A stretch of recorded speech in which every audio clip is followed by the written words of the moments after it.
Ladies and gentlemen, good evening or good morning, as the case is. Welcome to the second webinar on Integral, Steerlife's novel twin screw granulator. My name is Chetan, and I am your host for today. Today, we'll bring you a lot more insights into some of Integral's unique enabling features, including critical process parameters and potential applications. Today's speaker, Indu Bhushan, is the Director and CEO of Steerlife. Let me give you a small brief introduction of Indu. After completing his master's in pharmaceuticals from Chandigarh University, he went on to spend over 30 years across various large pharmaceutical companies, mentoring over 1,000 pharmaceutical scientists in the process and contributing to over 50 patent applications. Today's webinar will also have a panel to answer all your questions. Apart from Indu, the panel will be joined by Dr. Babu Padmanabhan, the founder of Steer, and Dr. Vijay Kulkarni, who leads the business development initiative at Steerlife. You will find the Q&A tab at the bottom of your screens.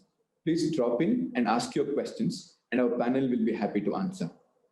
Please also note that the session by Indu will be followed by poll questions at every break. We'll really appreciate if you can participate in all the polling questions. So with this background, let's go over to Indu to commence today's webinar.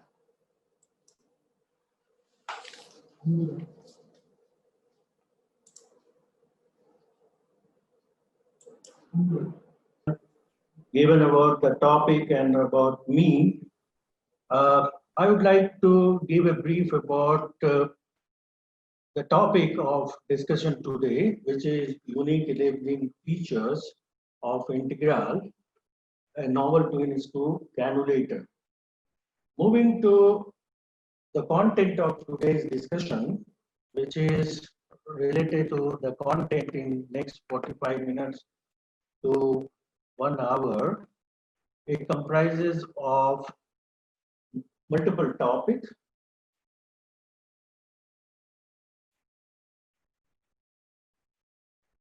Let me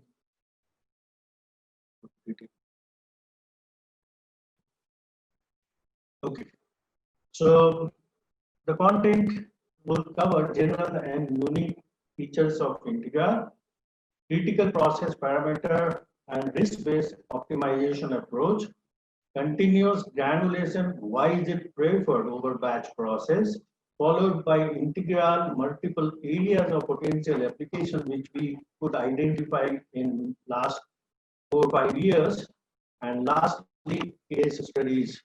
I would like to present 2 case studies related to different types of granulation mode, followed by 1 case study which relates to how we optimize 2 process variables.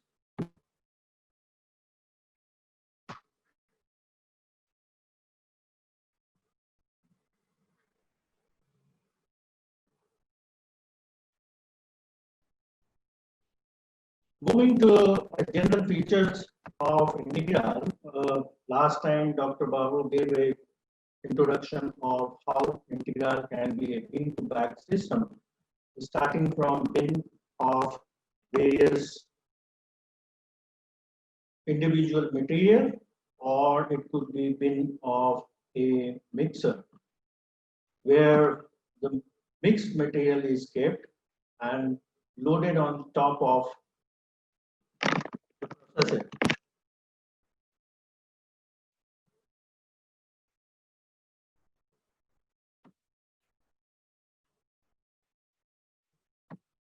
There's some problem of audio.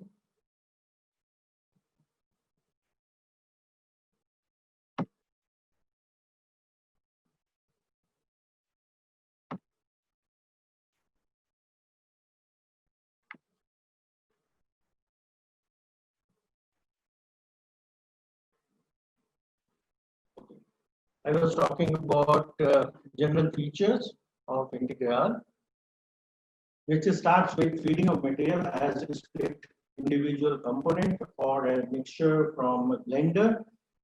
to the processor either through gravimetric feeder or a volumetric feeder. The difference is in a gravimetric feeder, you weigh amount, you dispense a weight quantity through lossy weight feeder, whereas in case of a volumetric feeder, the dispensing is by the volume, which can easily be converted into weight by applying the density of the powder mix or the powder ingredient. The second component of the integral is a liquid feeder, which is connected through pump to the processor with a liquid injection, which is typically enabled with air or an inert gas. If you look at twin screw processor, which is the heart of processing element here, there are various kinds of work which is carried out. For example, conveying, kneading with massing, followed by drying and sizing. Then it comes out through a pneumatic conveying system under vacuum to collector, which can be changed from time to time once the filling is complete to another container through a valve. So in essence, the bin-to-bag integral system consists of a gravimetric or volumetric feeder followed by a twin screw processor, a liquid pump, which is air or gas enabled, and finally a very efficient collecting system. Moving to unique features of integral, as Dr. Babu told earlier, twin screw processing zone of integral is consisting of novel fractional loop, which greatly helps in eliminating hot spot and dead zone. And therefore, shearing, kneading, or various type of work becomes highly efficient, which helps in improving throughput of the processor and reducing sensitivity of various processing variables on the end product, that is granules. The other unique feature of the processor is enablement of liquid feed by gas, which commonly is air. However, in certain cases, we may provide an inert environment of nitrogen if we find compound is highly reactive. Another unique feature of integral is efficient and versatility because of the steam. So what we do is once the material is wet mass, we start heating the wet material inside the granulator, and therefore we are able to convert steam, which is universally considered a very high efficient heat exchanger, as well as it has very high efficiency in terms of penetrating inside the particle, ultimately leading to high degree of porosity. And what thereafter fractional loop does is it helps in giving a symmetric morphology to the granules. In the end, granules are conveyed by pneumatic transfer system to collector, which is carried out under negative pressure, and therefore such system is almost complete and very, very suitable for containment of high potent compound.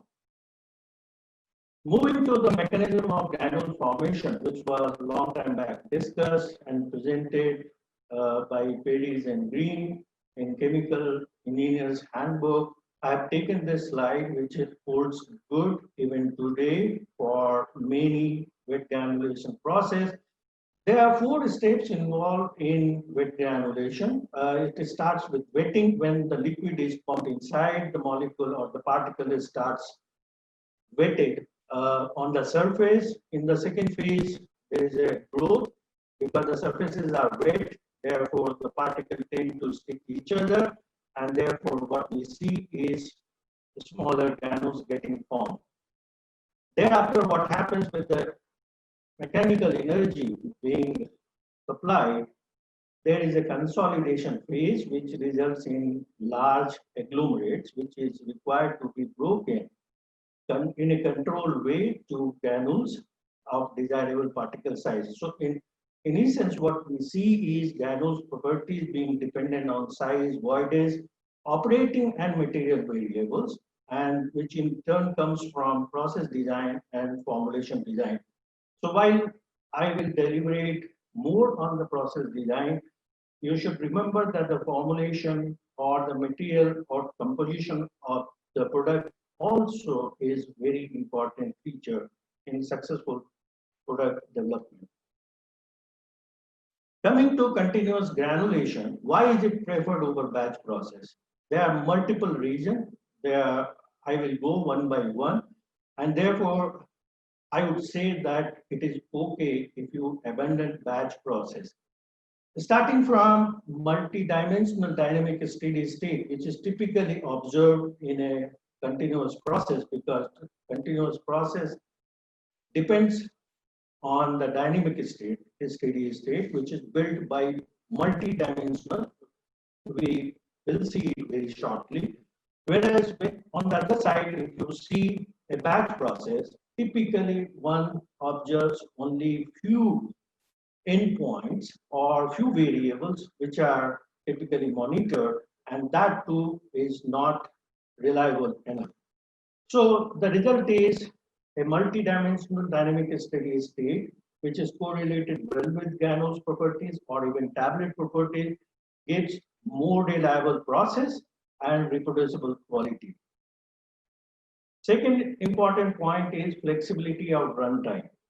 So typically in R&D stage, in early stage of development, we run processes for a few minutes after achieving a steady state, and that helps in reducing a lot of material during the entire run. And this is very critical when the materials are very expensive. On the other side, fixed batch concept does not exist here, because in case of batch process, whatever the vessel size is, you have to charge a required quantity.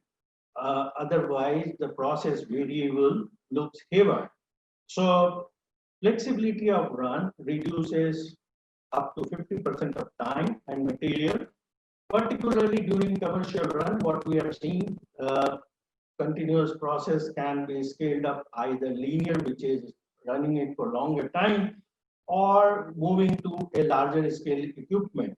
Since there is a greater in-depth knowledge built in R&D, we are able to reduce a lot of material needed in scale up as well. Other feature of continuous granulation is sampling, which is feasible throughout the run.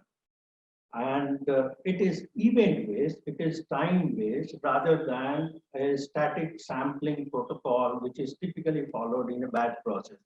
And that allows much more meaningful sampling and much more meaningful data and ease of development. And since these samplings are related to the event, the meaningful sampling results in much more powerful data, which can be used for process design and process optimization.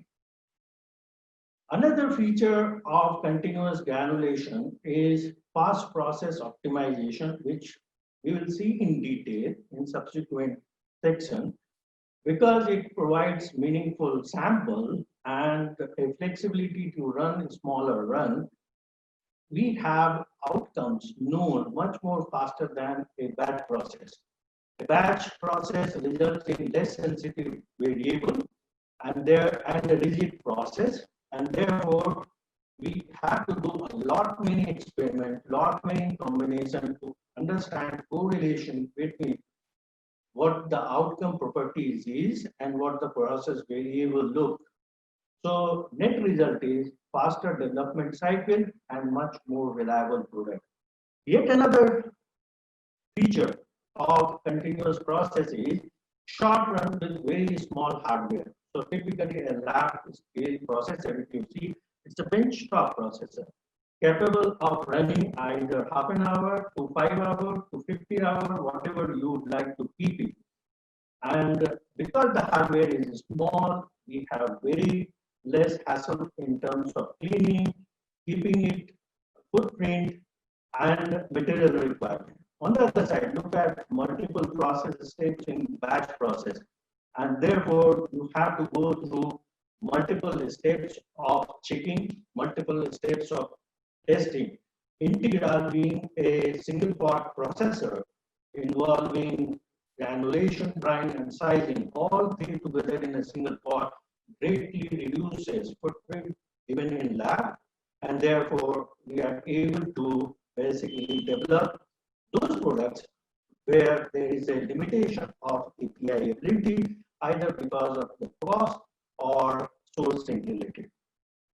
Last but not the least is easier to trace than segregate and investigate in case of something goes wrong, which is a very critical merit in terms of something going wrong. How will we investigate? How will we segregate? These are typical questions from quality, particularly during the commercial run, and a continuous process provides that advantage of tracing, segregating, and investigating, which is very difficult in case of batch because everything is in one place. Think about RNG, which contains 300, 250 kg of material in one single vessel, and then something goes wrong, and the only option left is to investigate the entire quantity, except or reject, depending on the outcome of investigation.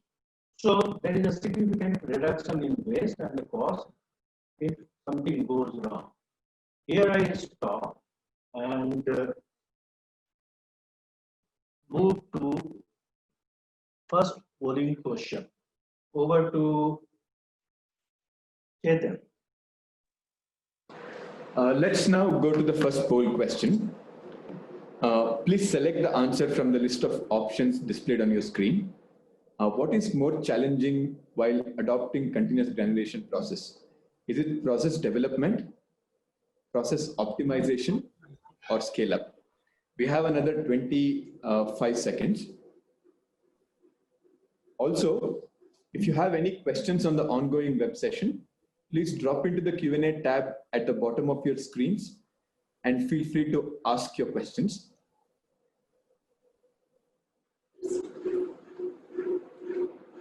All right, we have another 5 seconds. 4, 3, 2, 1. Let's look at the poll results right now. 26% of the people believe, attendees believe that process development is more challenging.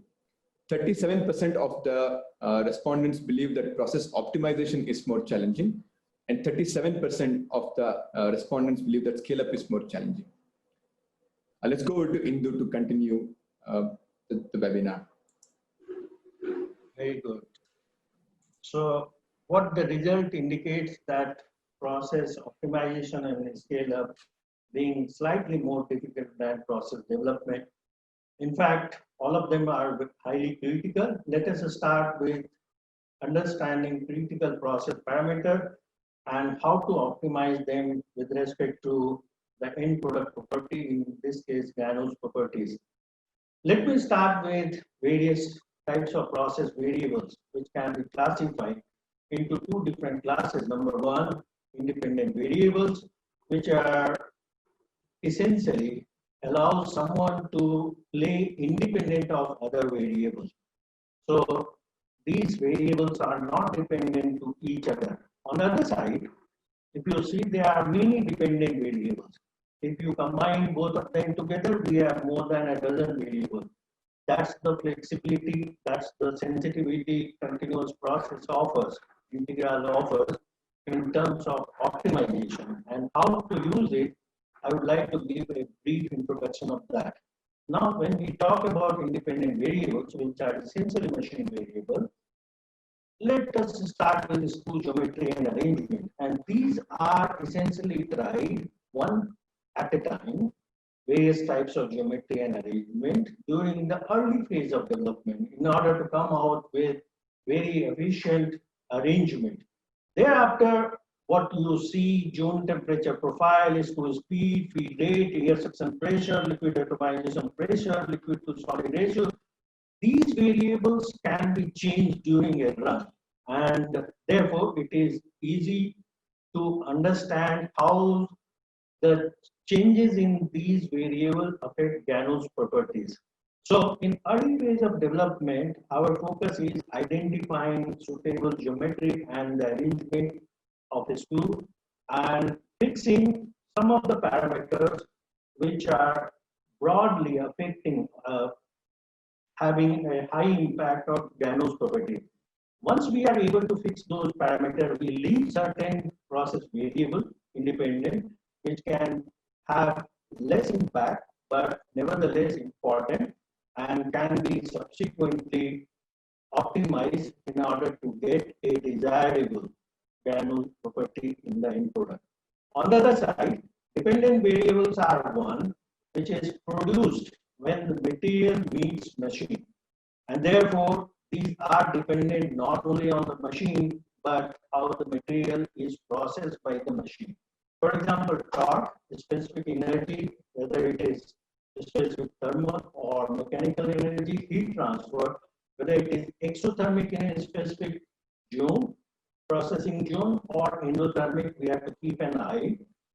Mixing and melting rates, mean residence time, which is the average time a product spent from one end to another end, and the residence time distribution followed by process zone fill levels. So typically in Integra, we do not fill completely any processing zone except probably kneading zone, which becomes a tool gate in the process and occupies the maximum fill.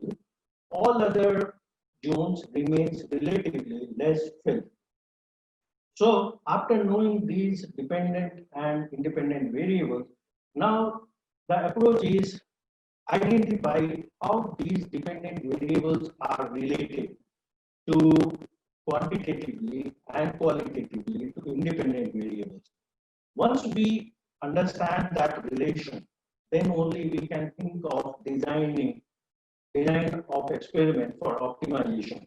All these variables ultimately are related in terms of Gano's property, which are measured typically in terms of mass median diameter or mass mean diameter and particle size distribution or loss on drying, bulk or tap density, particle morphology, content uniformity, or porosity. So these are various critical quality attributes of Ganos, which are very important in terms of optimization.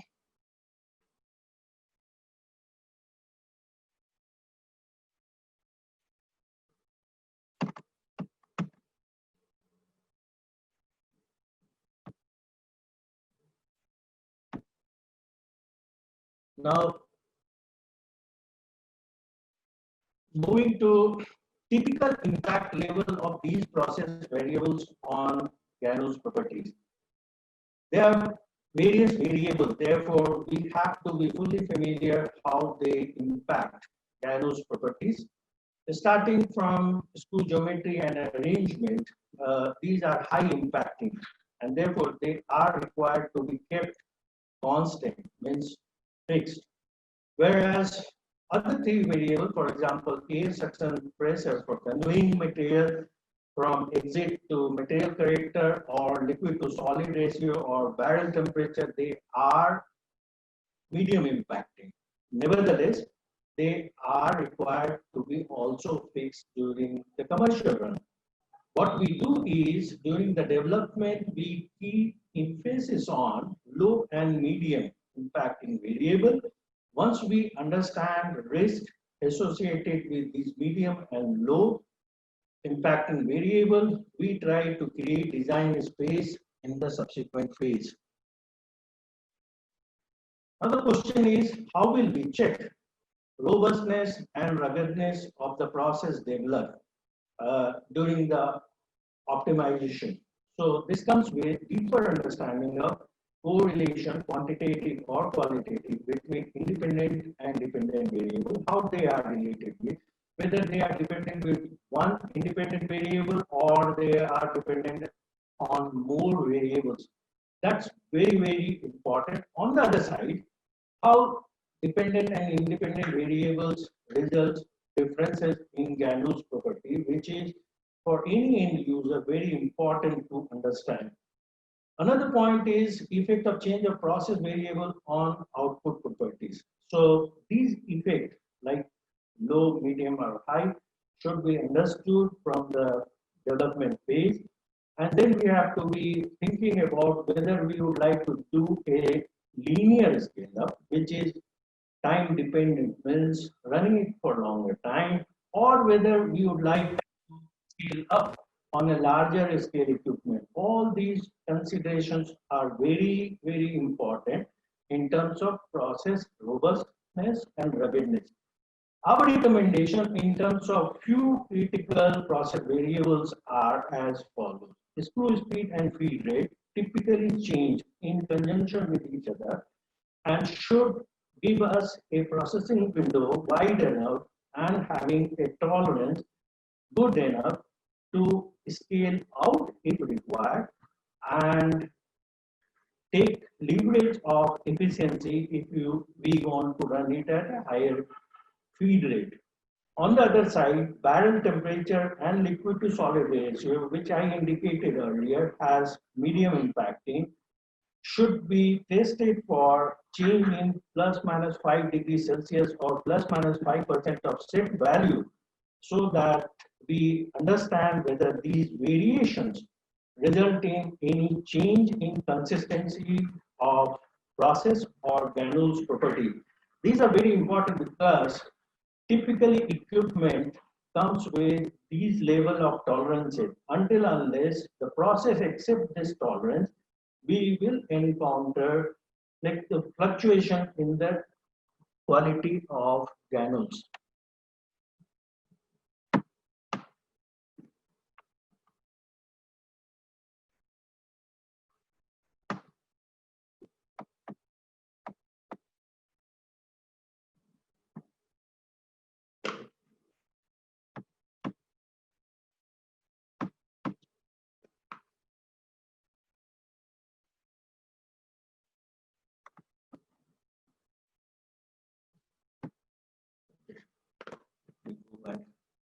Okay.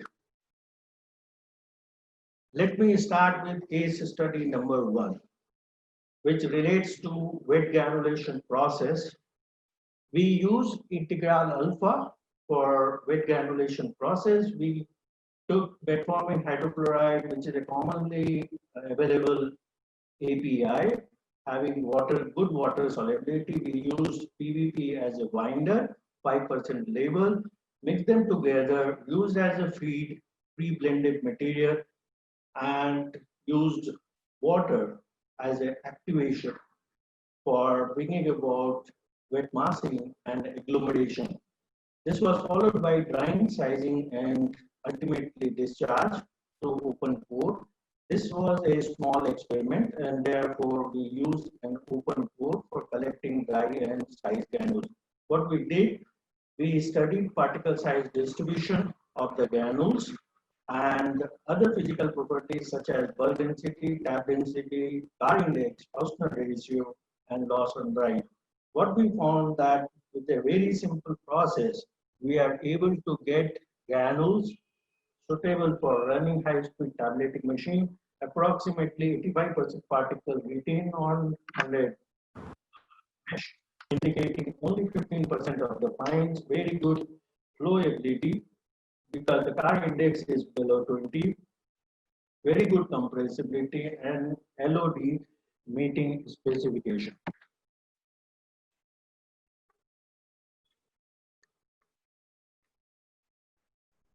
So what we did is we tried to study two sets of granules. One set manufactured using 20th century BILO processing element.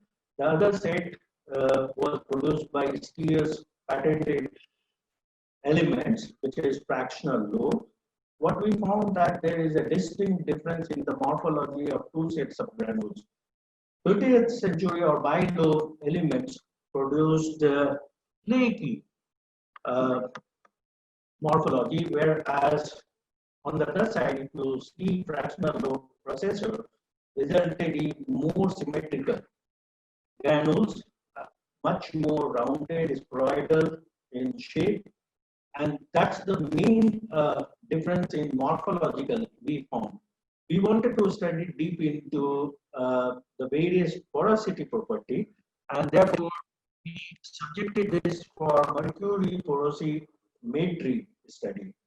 Now, what we found that mercury porosimetry, as you are aware of, gives mesopore and macropore structure details, not the microscopic pore, which is typically 2 nanometer. Whatever the mean or median pore size we got, which relates to few microns, definitely indicating it is neither micropore nor mesopore, because mesopore pore size ranges from 2 to 50 nanometer. So let us start with median pore diameter volume. We didn't find much difference. In fact, the bilobe process granules was looking 20% higher in diameter by volume. But when we see median pore diameter by area, we see a significant difference between bilobe and fractional lobe produced granules. One of the reasons to explain these differences is because of symmetricity, there is a void, much larger void space present in the sample of fractional lobe produced granules, and therefore mercury porosimetry gives a larger pore diameter in case of those granules. Apart from that, as we have seen, bilobe produce flaky structure, which provides enormous surface area. So when we calculate median pore diameter, we have to divide it by area. And because of those increased surface area, because of the irregularity in the shape, the pore size looks small in case of bilobe produced granules. The other pore diameter, which is of interest, is average pore diameter, which again comes from volume divided by area, looks significantly higher in case of fractional lobe, but it is in the range of 38 micron, definitely giving an indication that it is pore outside the granules, which is void space, rather than a pore inside the granules or intragranular pore.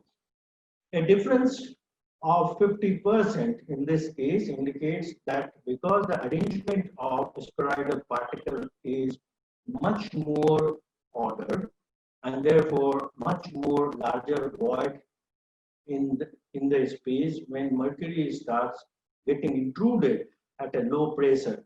These are very important for those products which are produced with low pressure of compression force, because low compression force is typically applied for making a smaller tablet. On the other side, another very important parameter, which is skeletal density, we see a huge difference between bilobe and fractional lobe. In fact, fractional lobe gives 50% approximately higher density, indicating that whatever the pores are there inside the granules or on the surface of the granule gets easily open as we keep on increasing pressure of the mercury, leading to opening of the pore and therefore allowing more volume of mercury to penetrate. In the end, what we see is fractional lobe is able to give more symmetrical morphology, much more porosity, both as void or intragranular pores, which gives very good compressibility and flowability on a typical high-speed compression machine. Moving to case number 2, which involves melt granulation on alpha, integral alpha. Here we have taken an example of metformin once again because it's commonly available. However, this composition is for developing an extended release product, which consists of glyceryl bainate, which has low melting point.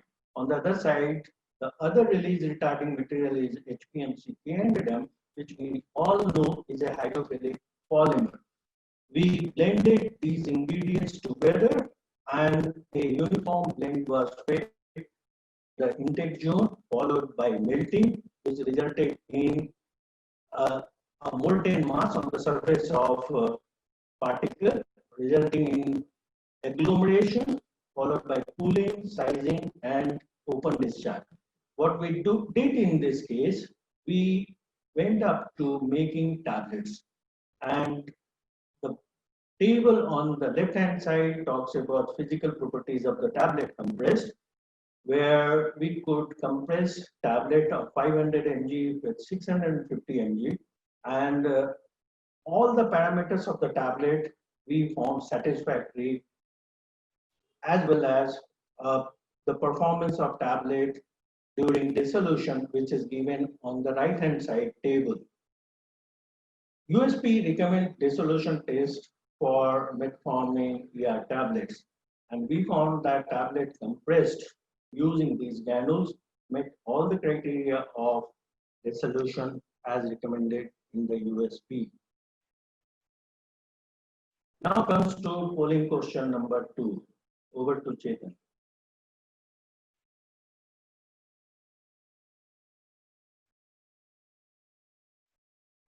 Chetan?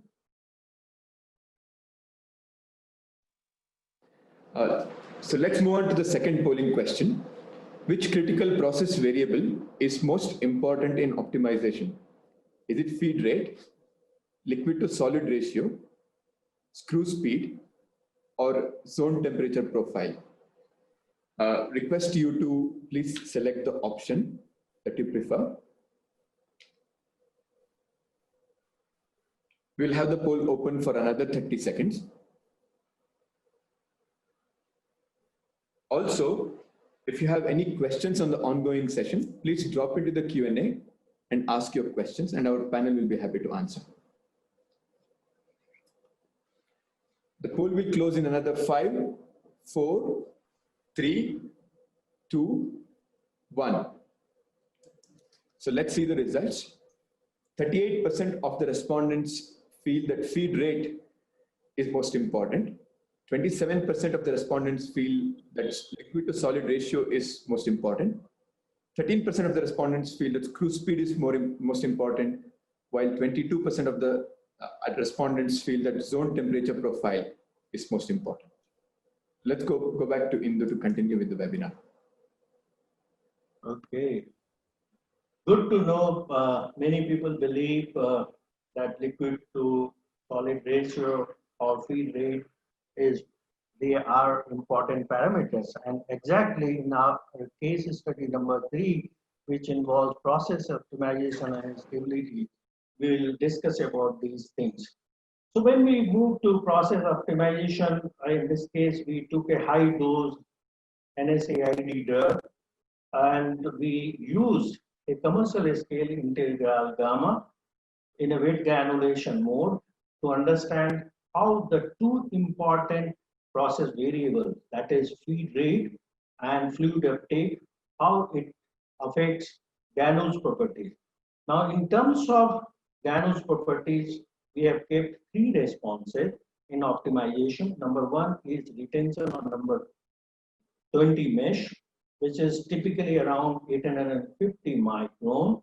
The other response was percentage retention on 100 mesh, which is 150 micron, very close to granules D50. And the last but not the least was percentage loss on drying. All 3 parameters were given as a target to meet by our customer, and we selected 2 critical process parameters at 3 different levels. They are indicated, lower being -1 to higher being +1 in the experimental design. What we followed was, we followed a central composite design, which is very efficient in handling nonlinear responses. You can rotate it from the center point. It has orthogonal properties. It gives second order equation. And once equation is built, you can think of building a mathematical model for feedback system. That is very important in terms of automation. But the most important thing is CCD allows us to do complete response surface characterization with just 7 experiments. Those experiments are given on the right hand side table where there are 3 replicates on the center, which is 50 kg per hour and 7% fluid uptake. Whereas 4 extremes were considered as fractional factorial design. I've given half normal plot for the first response, which is retention on 20 mesh on the top, and on the bottom you are able to see overlay plot with respect to the retention and the 2 process variable and the contour plot. What we see from half normal plot is the level of impact of the 2 process variable A and B, and even their interaction AB. What we see here is AB is located on right hand side on the top, which means their interaction is much more powerful than their individual impact. B is looking more impacting than A. Remember here A is feed rate, B is fluid uptake, which is given on the left hand side, and therefore what we see here is interaction of feed rate and fluid uptake is much more stronger than their individual impact. So fluid uptake being more impacting on the retention on 20 mesh. When we start seeing contour plot, which has different color, and to make it very simple, red means responses on the higher side, blue means responses being on the lower side, and green means in the middle.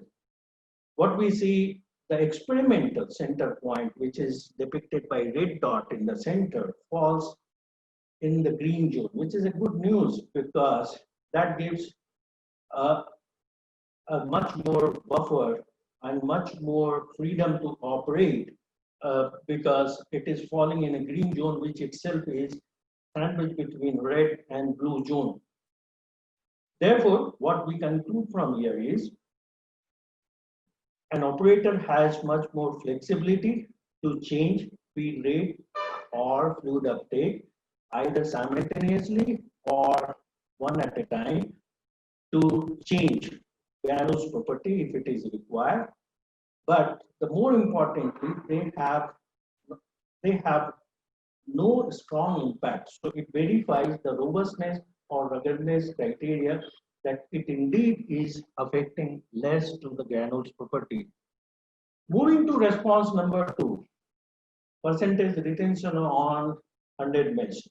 Interestingly, what we see is changes in solid feed rate or liquid to solid ratio has almost no impact on the Gano's property because both A and B fall on the straight line. If you look at the contour plot, what we see contours being looking parallel. It means they don't have much interaction and their responses are linear in nature. Interestingly, the red dot in the center, which is experimental point, is exactly sitting in the center of green zone, allowing again great flexibility to change these 2 important variables. What we saw in last 2 response surfaces that the entire box is available for an operator to make changes without worrying about out of the specification. So now we will move to the third response, which is loss on drying. Here again, what we see that B, which is fluid uptake, is not strongly impacting. However, A is relatively more strong impacting variable. So in the contour plot, what we see that there is a zone and that zone is shown as blue, light blue and dark blue, which falls below 4. It means those area reflects that LOD has gone out of its specification. Nevertheless, we have a significant portion occupied by red and green, allowing much more flexibility to make changes in either feed rate or liquid to solid ratio by increasing liquid feed. After having seen response of these variables with respect to Galois property, we wanted to understand how difficult or easy it was to scale up integral process from alpha to gamma. The table on the top talks about comparison of various critical process variables between alpha and gamma. What we found that we needed only one parameter, that is feed rate change, more than eightfold we made, and all other parameters we have to keep same or not worried about. So alpha and gamma, if you see percentage fluid uptake is 2 RPM, that remains same.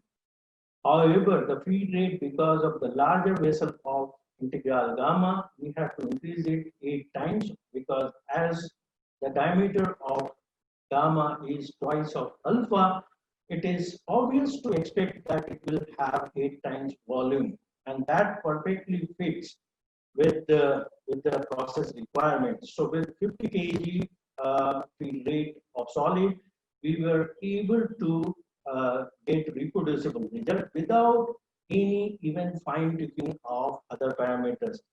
The bottom table talks about the temperature profile of various zone, which was followed without any change from pilot scale. Moving to another page, which talks about 12-hour run. So we are giving result of samples collected every 2 hours from gamma run and alpha run. And you will see here that the Galois consistent quality is achieved in both cases, and they look comparable to each other. It means scalability. What we thought earlier being non-linear, which could be challenging, looks less challenging. This is because of the very robust integral design, which provides us greater flexibility in scaling up from lower to higher scale. In the end of process optimization, we combined all the responses in one plot. For example, 20 retention, 100 retention, and LOD put together with two variables, fluid uptake on y-axis and feed rate on the x-axis. What we found that the green area is an acceptable area which provides a very big design space after optimization, indicating process robustness and ruggedness in terms of feed rate and fluid uptake.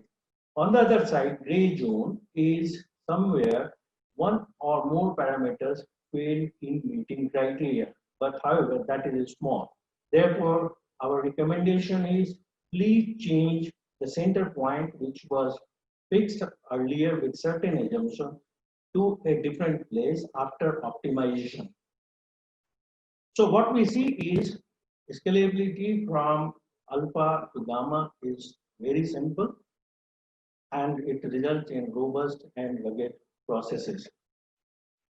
Now, here comes polling question number 3. Over to Chetan. Let's see what we have on the third polling question.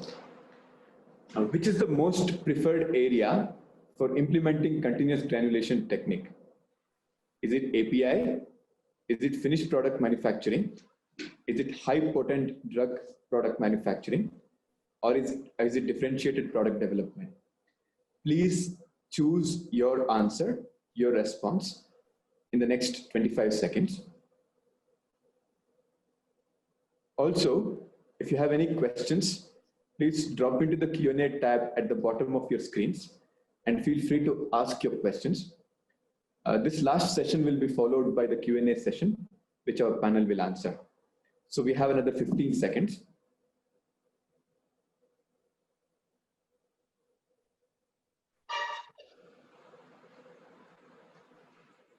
5, 4, 3, 2, 1, and stop.